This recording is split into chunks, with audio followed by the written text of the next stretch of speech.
यह परिणति कैसी अनोखी है, कैसी अद्भुत है।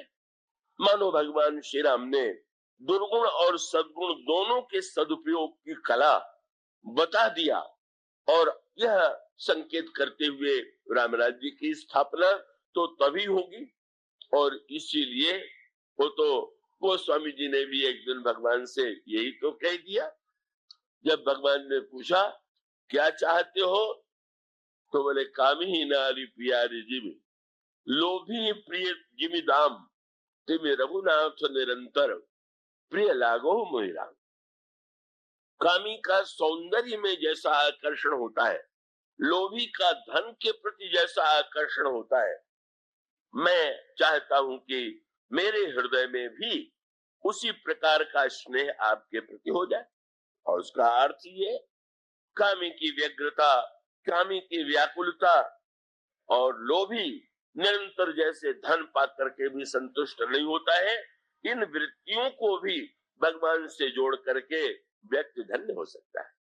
भगवान ने विनोद किया, तुमने प्रसिद्ध 3 विकारों में से 2 ही का नाम लिया, काम क्रोध लोभ। काम लोभ तो तुमने गिना दिया, तो क्रोध अगर है तो क्रोध का उपयोग क्या दूसरों के लिए करोगे क्या? तो गोस्वामी जी ने और भगवान ने ये भी कह दिया कि अच्छा अगर हम प्रेम न दे सके तो प्रभु तो परीक्षा ले रहे थे। तो गोस्वामी जी ने तुरंत यही कहा कि अच्छा कोई बात नहीं, क्या? बोले बने तो रघुबर सो बने, कह बिगड़े भरपूर। महाराज फिर आइए, हम में आप में ठन जाए, क्रोध भी मुझे आवे तो आप पर ही आवे। मुस्कुरा पड़े भगवान। मानो गोस्वामी जी का अभिप्राय ये था, आपको छोड़ करके हमारी वृत्ति कहीं अन्यत्र भटकने न पावे। यह है रामायण काल का एक ऐसा दिव्य आदर्श जो सर्वोत्तम आदर्श। किंतु महाभारत काल की परिस्थिति दूसरे प्रकार की है। महाभारत काल में ऐसा नहीं हुआ। महाभारत काल में आप जानते ही हैं, 18 अक्षौणी सेना, एक और 11 अक्षौणी कौरवों की सेना, 7 अक्षौणी पांडवों की सेना पर युद्ध में 7 अक्षौणी सेना में 6 अक्षौणी सेना पांडवों की मारी गई, 1 अक्षौणी बची।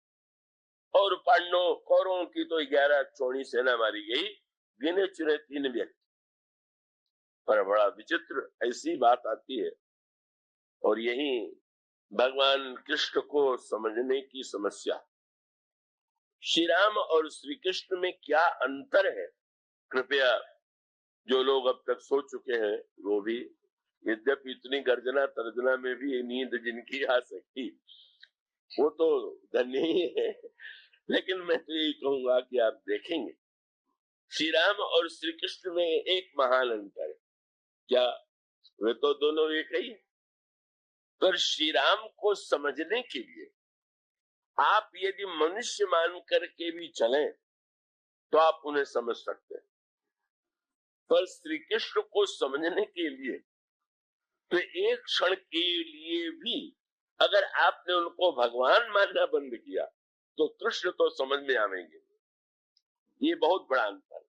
श्री राम का चरित्र तो ऐसा है, चलिए महापुरुष ही उनका आचरण, पर भगवान कृष्ण को तो प्रतिपल, बल्कि मुझे देख करके, मैं श्रीमद् भागवत गीता जब मैं देखता हूं तो बार बार, अब जब भगवान कृष्ण अर्जुन को उपदेश देने लगे और युद्ध के लिए प्रेरित करने लगे, तो धृतराष्ट्र जैसे व्यक्ति तो यही व्याख्या करेंगे कि देखो तो अर्जुन लड़ना नहीं चाहता, ये लड़ाई दे रहे हैं भाई से भाई को।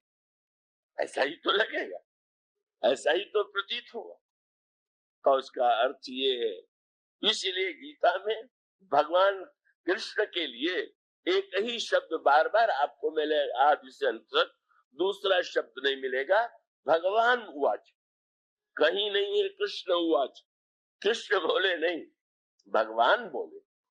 बस भगवान बोले का अर्थ यह था कि एक क्षण के लिए भी मत भूलिए ये भगवान बोल रहे हैं। अगर कहीं भूल से आप मनुष्य बोला ऐसा समझ लेंगे तब तो भगवान कृष्ण के विषय में आपकी न जाने क्या धारणा हो जाएगी, जैसी उस युग में अनेक व्यक्तियों की हुई। तो ये समस्या तो भगवान कृष्ण के चरित्र से निरंतर जुड़ी हुई है। अब आप कल्पना कीजिए, जिन्होंने जन्म लिया कारागार में, श्री राम और श्री कृष्ण, इस बात को मैं बार बार दोहरा देता हूं कि ये न भूलिएगा कि एक ही भगवान दोनों रूप में, और ये भी न समझ लीजिएगा कि मैं किसी को छोटा बड़ा बताने की चेष्टा कर रहा हूं। ऐसे भी बुद्धिमान श्रोता हो सकते हैं जो जाके कहें ये तो कृष्ण के विरोधी और निंदा करने वाले हैं और राम की प्रशंसा करने वाले हैं। ना ना, वस्तुतः मानो संकेत ये है कि श्री कृष्ण का तो प्रत्येक कार्य जो है वो मान मनुष्य के चरित्र की कसौटी पर नहीं कसा जाएगा। जब कसा जाएगा तो भगवान के रूप। और इसीलिए आप देखेंगे भगवान राम के पिता दशरथ से, जिनके लिए कहा गया कि सत्य के लिए उन्होंने राम का परित्याग कर दिया, ऐसा एक वर्णन है। और इसके प्रतिकूल भगवान कृष्ण ने कारागार में जन्म लिया और अपने पिता वसुदेव को कौन सा पाठ पढ़ाया?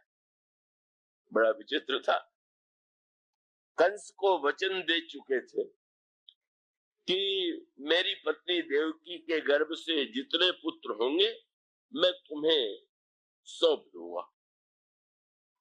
6 पुत्रों को सचमुच उन्होंने सौंप दिया। कंस ने वध कर दिया, फिर भी सौंपते रहे।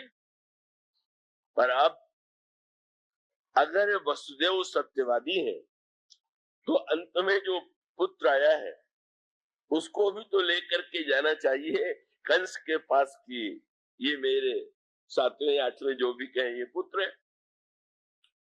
पर भगवान ने तो पहला पाठ ये दिया, तुम यहां से मुझे ले चलो। और ले चल करके नंद और यशोदा जहां रहते हैं, यशोदा की पलंग के में मुझे सुला दो। क्या हुआ? क्या पिता सही असत्य का पाठ पढ़ाना प्रारंभ कर दिया क्या?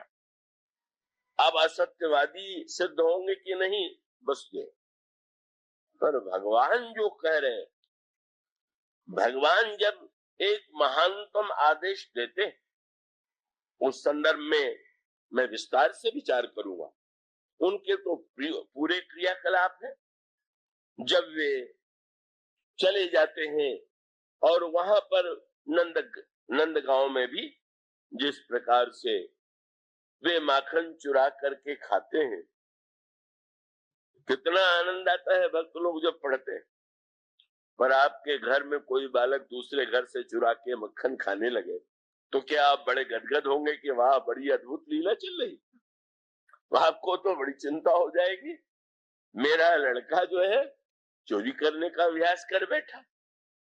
और इसीलिए बस समस्या यही कि कृष्ण तो हर समय भगवान ही है। उनको समझने के लिए तो इस सूत्र को ध्यान ही रखना पड़ेगा, ये साक्षात ब्रह्म है। और इसीलिए सर्वत्र सत्य क्या है? श्री कृष्ण ने, भगवान कृष्ण ने सत्य को जो नया अर्थ दिया, रामायण में भगवान श्री राम ने सत्य को, श्री भरत ने सत्य को एक महानतम अर्थ दिया, उसकी भी चर्चा हम अगले दिनों में करेंगे। पर सत्य क्या भगवान कृष्ण ने जो दिया, चिंतन कीजिए। मानवीय दृष्टि से ऐसा लगेगा कि जैसे वसुदेव असत्य बोल गए।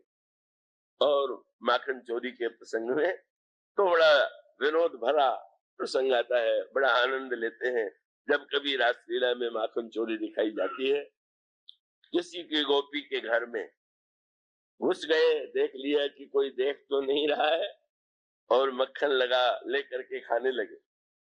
गोपी तो पहले से ही रंगे हाथ पकड़ने के लिए का वो जा करके जब कहती थी यशोदा से कि तुम्हारा लाला तो हम लोगों के यहाँ चोरी करता है, तो यशोदा कहती थी मैं कैसे मान लूं? क्या मेरे यहाँ कोई मक्खन की कमी है क्या?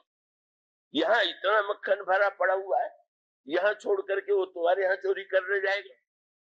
और इतना ही नहीं, विश्वास नहीं तो उन्होंने निर्णय किया कि हम पकड़ के दिखाएंगे। और तब एक गोपी ने प्रतीक्षा की, पकड़ लिया। और जब गोपी ने पकड़ लिया तो आश्चर्य से श्री कृष्ण ने मुख देखा, कहने घबरा करके, गोपी तो मेरा हाथ क्यों पकड़ रही? तुम मक्खन चुरा के नहीं खा रहे हो? गोपी, अरे मुझे तो बड़ा धोखा हो गया, मैं तो अपने घर के धोखे में चला आया, मुझे नहीं पता था कि वो तुम्हारा घर है, नहीं तो मैं ना आया। लगा बड़ा बहानेबाज लड़का है, ऐसा भोला बन गया कि इसको ये भी पता नहीं कि किसका घर है। पर भगवान जब कह रहे हैं तो जरा विचार कीजिए, जीव जो है वस्तु को अपना मान करके अधिकार किए बैठा, वस्तुतः सारा ब्रह्मांड तो भगवान का ही घर है। और भगवान जब मुस्कुरा करके कहते हैं कि मैं तो अपने घर के धोखे में चला आया, तो मानो व्यंग्य ये था कि वाह रे जीव, सारे संसार का स्वामी ईश्वर हो गया चोर और ये बन गया स्वामी। आज भी अगर किसी न्यायालय में भगवान राम, भगवान कृष्ण का पूरे इलाहाबाद में अपने लिए कोई जमीन ढूंढना चाहे कि मेरी जमीन कौन सी है, तो मिलेगी कोई क्या? सब पर तो आप लोगों का ही नाम चढ़ा हुआ है, उन पर तो उनका नाम तो किसी पर नहीं है। और इसलिए भगवान कृष्ण की बड़ी कठिन स्थिति ये थी, वे जिस भाषा में बोलते थे, जो लीला करते थे, जो कार्य करते थे, वो तो बड़े ही अटपटे थे। यदि वो गोपियों के साथ रास करें, नृत्य करें, विलास करें, कल्पना कीजिए कैसी विचित्र उसका कितना विचित्र अर्थ होगा। और इस तरह से उनकी जो समस्त लीलाएं हैं, उस संदर्भ में अगर आप गहराई से चिंतन करेंगे, भगवान कृष्ण की लीला अनुकरणीय नहीं है। वो तो ध्यान करते हुए अंतर हृदय में जो उन लीलाओं के द्वारा उन्होंने दिव्य संदेश दिया, उसे हृदयंगम करना है। उनकी बाह्य क्रियाओं का, भगवान राम की क्रियाओं का अनुकरण करने में हानि नहीं है, पर भगवान कृष्ण ध्येय है, चिंत्य है, और वो उसी रूप में उनका ध्यान किया जा सकता है। और वो तो समस्त लीला, जब उन्होंने कंस का वध किया, परीक्षित ने कई प्रश्न किए हैं सुखदेव जी से श्रीमद् भागवत में, ये गोपियों के साथ क्या श्री कृष्ण का विहार क्या उचित है? क्या परदारा विमर्शनम, कैसा ये कार्य है? कैसे गोपियों का वस्त्र चुरा करके उन्हें नग्न होने के लिए बाध्य कर देते हैं और पूछते हैं क्या अपने मामा कंस का वध करना, उनकी माँ का जो भाई है उसको मारना क्या उचित है? मानो एक एक उनकी क्रिया ऐसी है कि जो व्यक्ति के मन में भ्रम उत्पन्न कर सकती है। पर जब व्यक्ति प्रशांत हृदय से, मस्तिष्क से भगवान के लीलाओं के अर्थ का, रहस्य का चिंतन करेगा, तो उसको दिव्य आनंद की अनुभूति होगी। किंतु वो तो आगे उस बात, मैं तो जिस ओर ध्यान आकृष्ट कर रहा था कि जब युद्ध में 11 अक्षौहिणी सेना कौरवों की मारी गई और एक अक्षौहिणी सेना पांडवों की बच गई, तो भगवान कृष्ण को चिंता हुई कि ये जो एक अक्षौहिणी बची हुई कैसे मरे। बड़ी अद्भुत बात है पढ़ करके, जिस अर्जुन की ओर से वे रथ चला रहे हैं, उनको चिंता है कि एक अक्षौहिणी भी मरनी चाहिए। और तब उन्होंने स्वयं कैसा विचित्र कार्य किया, पांडवों से कह दिया कि आज की रात्रि कहीं दूर तीर्थ में व्यतीत करना चाहिए। पांडवों को लेकर के दूर चले गए और वहां पर जब वे दूर चले गए तो उधर जो बचे हुए थे अश्वत्थामा, कृतवर्मा और कृपाचार्य, तीनों ने मिलकर के मंत्रणा किया। रात्रि में उन्होंने जहां सारे सैनिक सो रहे थे उस पर आक्रमण किया। भगवान शंकर रक्षा में थे, सारी कथाओं को बहिरंग दृष्टि से आप यदि देखेंगे तो भ्रम ही भ्रम। भगवान पांडवों ने कहा किसी को रक्षा पर नियुक्त कर देना चाहिए, तो शंकर जी त्रिशूल लेकर के खड़े हो गए। पांडव निश्चिंत हो गए, जब शंकर जी रक्षा कर रहे हैं तो अब क्या चिंता। आया अश्वत्थामा, और जब उसने भगवान शंकर से स्तुति की और स्तुति करके भगवान शंकर ने पूछा क्या चाहते हो? बोले मैं इन समस्त सोए हुए सैनिकों का संहार करना चाहता हूं। तो बोले जाओ भीतर बैठ जाओ। बड़े अद्भुत रक्षक थे और उसके शरीर में उन्होंने आविष्ट होकर के उसको शक्ति भी प्रदान कर दिया और वो सारे एक अक्षौणी सेना जिसका सेनापति धृष्टद्युम्न था वो सारी सेना मारी गई। अगर साधारण दृष्टि से विचार करके देखें तो इसकी तो कोई संगति नहीं है। ये क्या हुआ? सब मर गए, इधर न उधर कोई, और बचे हुए भी भगवान के संकल्प से मिट गए।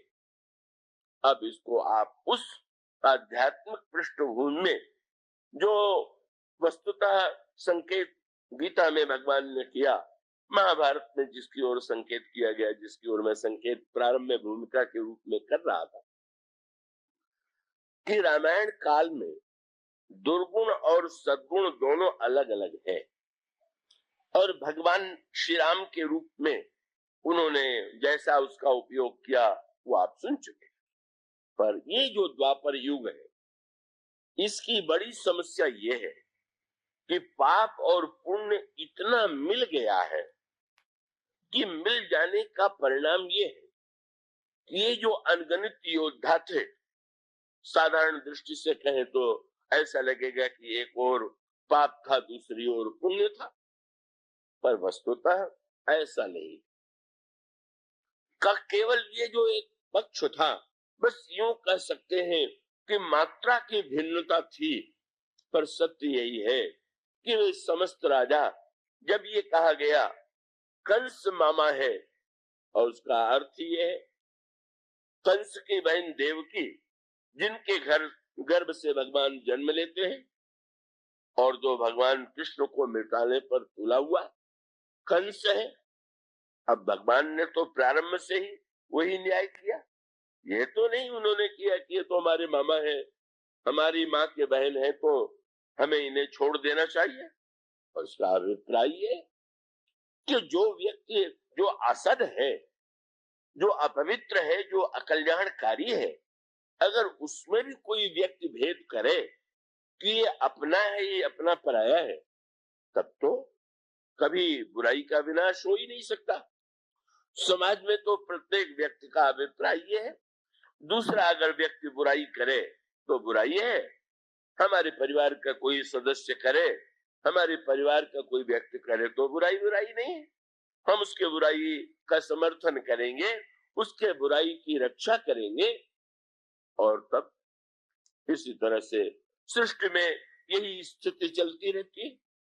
किंतु ईश्वर वह तो जब न्याय करने चलता है, और इसीलिए अर्जुन ने जब भगवान कृष्ण से ये कहा मैं अपने संबंधियों का वध कैसे करूं, ये सामने हमारे गुरुदेव द्रोणाचार्य हैं, ये हमारे पितामह भीष्म हैं, ये सब के सब मेरे वंदनीय और पूज्य हैं।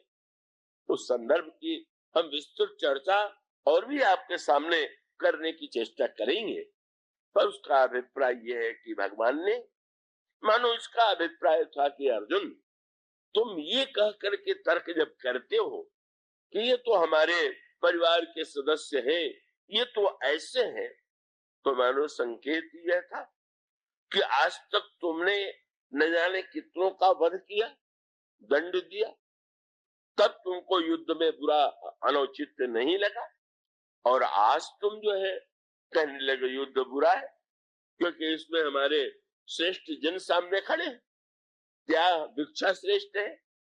और उसको दृष्टांत के रूप में यूं कहें कि जैसे एक न्यायाधीश ने सैकड़ों व्यक्तियों को फांसी की सजा दे दिया हो और कहीं उसके संबंध का ही कोई व्यक्ति उसके न्यायालय में अपराधी के रूप में आवे, और न्यायाधीश अगर भाषण देने लगे कि किसी का प्राण लेना तो बड़ा पाप है, अहिंसा ही सबसे श्रेष्ठ धर्म है, तो क्या वो न्यायाधीश महान वंदनीय है? इतने लोगों को फांसी चढ़ाते समय आपको कृपा और अहिंसा का ध्यान नहीं आया, और जब आपसे जुड़ा हुआ कोई व्यक्ति आ गया तो आप बड़े ऊंचे सिद्धांत की बात करने लगे। मानो भगवान कृष्ण इस विषय में इतने तटस्थ है, और उसकी अंतिम परिणति तब होती है जब वो यदुवंश का भी विनाश हो जाने देते। और उसका अर्थ ये है, भगवान कृष्ण देखने में जितने रागी लगते हैं, नृत्य करते हैं, लीला करते हैं, पर सब कुछ करते हुए भी वो ईश्वर तो, उसका तो स्वरूप यही है। कौन मामा के रूप में दिखाई दे रहा है? वो तो देहाभिमान है। और उसको आध्यात्मिक अर्थों में एक है कि इस कथा को अंतर जीवन में हम देखें कि हम बुराइयों में भी यदि भेद करें कि ये बुराई हमारी है और ये दूसरे की बुराई है, तो बुराई नहीं मिटेगी। अगर वो बुराई हमारे जीवन में भी है तो उस बुराई को मिटाने के लिए तो व्यक्ति को निर्मम होना पड़ेगा, कठोर होना पड़ेगा कि ना। तो उसका अर्थ ये है कि हम लोग तो दंड और क्षमा दोनों पर विश्वास करते हैं, पर हम लोगों का मापदंड यही है, अपने लिए क्षमा और दूसरों के लिए दंड। पर भगवान कृष्ण जो है वो तो प्रारंभ से ही जो अंतर्वृत्ति भीतर है उसको निर्मम होकर के उसको दृष्टांत के रूप में यूं ही कहें, कोई प्रिय अंग हाथ का है और हाथ में अगर कोई ऐसा रोग हो जाए, कई रोग होगा है जो आप जानते, कि उसमें डॉक्टर ये कहता है कि आपकी अंगुली काट देनी पड़ेगी, कभी कह देता है पैर काट देना पड़ेगा, और कभी कह देता है और ऊपर तक काट देना पड़ेगा। जिस अंग से आपने इतने दिनों तक काम लिया, आज डॉक्टर ये कह रहा है कि ये तो काटना पड़ेगा। व्यक्ति को अच्छा तो नहीं लगेगा, डॉक्टर भी तो ये नहीं चाहता है कि किसी का अंग काटना पड़ेगा, पर डॉक्टर को ये कहना पड़ता है कि अगर यहाँ तक अंग नहीं कटने देंगे तो और ऊपर कटना पड़ेगा, ऊपर भी काटने से रोकेंगे तो अंत में सारा शरीर आपका नष्ट हो। और तब अत्यंत दयायुक्त होने पर भी डॉक्टर क्या करता, वह तो छुरी लेकर के उस अंग को काट करके फेंक देता है जो अंग सारे शरीर के विनाश का कारण है। और इसका अर्थ ये है कि हमारा कोई अंग कितना भी प्रिय क्यों न हो, हम अपने अंग को भी जब नहीं बचाते हैं। जय विजय ने जब सनत सनंदन सनातन सनत कुमार का अनादर किया तो भगवान ने यही कहा, आपने श्राप दिया, बहुत अच्छा किया, और ये क्या, अगर मेरी भुजाएं भी आपके विरुद्ध कोई आचरण सही नहीं करे तो छिन्याम स्वभावमपि चेत प्रतिकूल वृत्तिम, अगर इसके द्वारा भी कोई अनुचित आचरण होगा तो मैं इसको काट करके फेंकना ही पसंद करूंगा। तो डॉक्टर जब रोग दूर करेगा तो निर्मम होकर के ही दूर करेगा वो तो।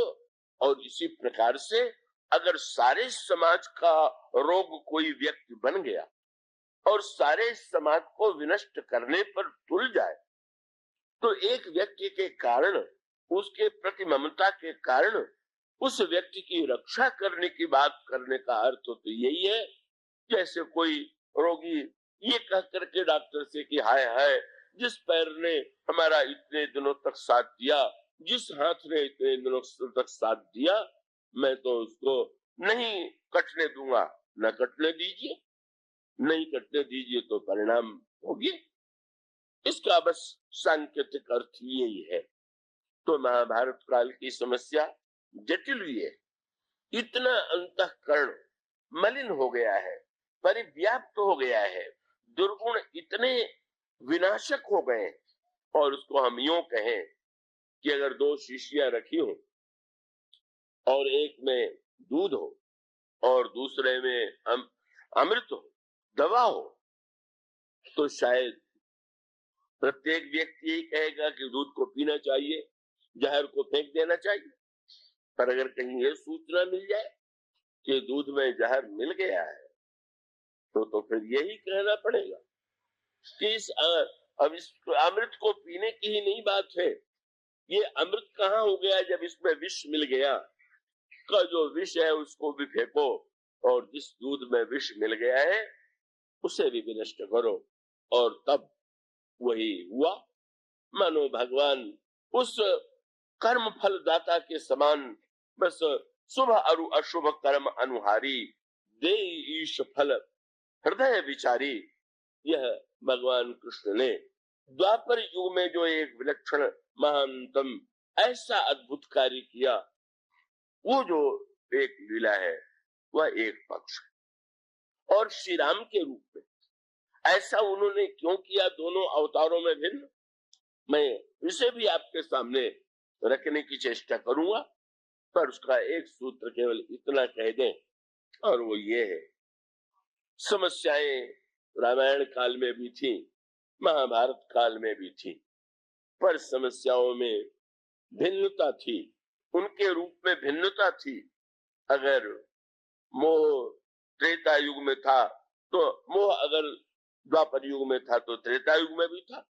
ममता भी थी, अभिमान भी था, लेकिन इन वृत्तियों में जो सूक्ष्म अंतर है, वो अंतर ही महाभारत काल और रामायण काल के अंतर को बताता है। भगवान राम के लिए यह बड़ा सहज था, क्योंकि भगवान राम का जो आदर्श था उसको अनुगमन करने वाले, उसको समझने वाले उस युग में अनेक अनेक व्यक्ति थे, भक्त थे, जिन्होंने श्री राम के आदर्श को समाज में क्रियान्वित किया। पर भगवान कृष्ण तो वस्तुतः सर्वथा अकेले यह परमात्मा, उस युग में उनको समझने वाला व्यक्ति है ही नहीं, कोई समझ उनको पाता ही नहीं। समझ पाने वाले व्यक्ति तो बहुत कम थे, और उन समझ पाने वालों को भी कभी कभी उनके कार्य से संदेह, उनके कार्य पर संशय हो जाता था, भ्रम हो जाता था। और ऐसी स्थिति में मानो ये जो पक्ष है भगवान का, जहाँ पर प्रत्येक व्यक्ति को संशय होता है, धृतराष्ट्र को संशय होता है, अर्जुन कितना अच्छा है, लड़ना नहीं चाहता, कृष्ण कितने बुरे हैं, उसको लड़ने की प्रेरणा दे रहे। पर यही तो मोह की वृत्ति है। अगर न लड़ना अच्छा है तो अपने लड़कों को लड़ने से रोक दे, न हमारे लड़के लड़े, वो हिंसा करें, पर सामने वाला तो अहिंसक बना ही रहे। मानो सारा आदर्श ये है कि हमारे स्वार्थ की रक्षा हो, जितना त्याग करना हो, जितना तप करना हो, वो दूसरे करें। रामायण में भी ऐसे अवसर आए, वही वृत्ति। और वो यहाँ तक कि गांधारी जो पतिव्रता के रूप में उसकी चर्चा मैं करना चाहता था, आज वो क्रम नहीं बन पाया।